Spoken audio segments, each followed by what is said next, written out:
nové tepelné čerpadlo vzduch-voda Logatherm VLV 166i.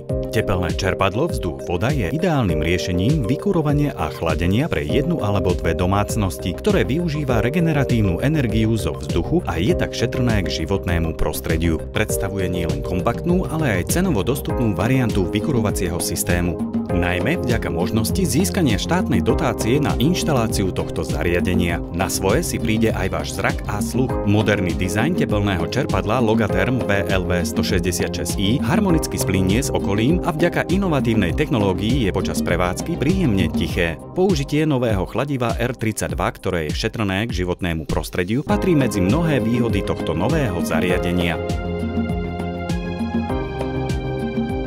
Vďaka kompaktným rozmerom nezaberá veľa priestoru.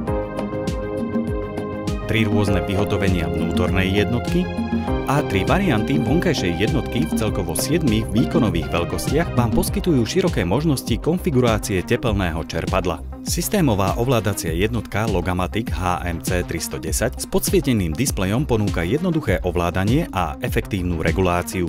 S prídavným modulom MX300 môžete tepelné čerpadlo Logatherm VLV 166i ovládať aj prostredníctvom mobilnej aplikácie My Buderus. S týmto tepelným čerpadlom môžete navyše využiť systémové znalosti spoločnosti Buderus a prepojiť vaše zariadenie s mnohými ďalšími zariadeniami od značky Buderus, napríklad s plynovým kotlom alebo fotovoltickým systémom.